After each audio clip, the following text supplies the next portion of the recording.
Hey everybody, this is our little spillway here at the end of our swale. We'll be talking about this right now. So this goes down here between the swales and then on past the lower swale. So it starts at the upper swale, goes past the lower swale. So this is a passageway for water. And this pipe doesn't go anywhere. This doesn't lead anywhere. It's just a pipe we found. And because we found it, I was able to just add it in here as a function, as an option, you know, for my spillway. So what happens here is water is coming down. As water, you know, fills up, it's actually slightly off contour, so it's slightly graded down, so the water is wicking off the sides. This is an extraordinarily wet climate, and so you're going to want to manage water properly. You want water to stay in the land. You want water for your plants, but at the same time, you don't want to oversaturate the land. You don't want to drown your plants. So this right here has a gentle grade down, like a 1 to 2% grade, you know, starting from over there. And then you have these stones, and this is preventing the weeds from growing here. And so the water's coming here, it's going down here. There's no growth here.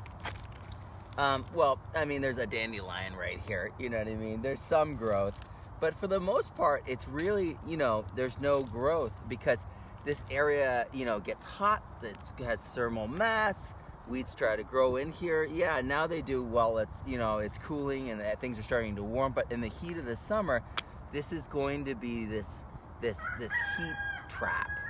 And so it's going to stay clear. This is also going to help us when there's overflow of water.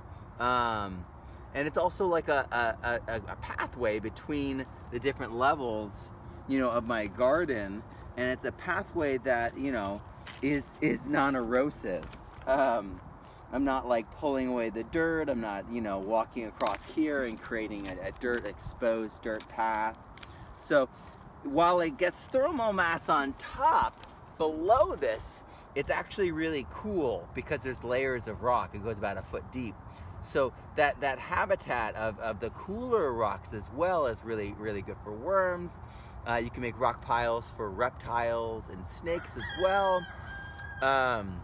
So this is really just something that's super easy and simple to do. And if you have a lot of water in your region and you have swales or any kind of earthworks, you really need to think about having a spillway. Now, there's spillways that are much bigger, that are dam spillways or pond spillways, and those are designed to, it's a little bit different, but it's the same sort of idea. You want to allow the excess water at those times where there's peak flow or peak volume to actually, you know, keep going, continue on down the hill, just like it does here. And just like with the rocks, just like with the grasses below, it's all about slowing the water down, allowing that water to infiltrate, and also not concentrating and focusing it so much in the landscape and causing an issue. So this is Spillways. I'm Matt Powers. Grow abundantly, learn daily, and live regeneratively. And I'll see you soon.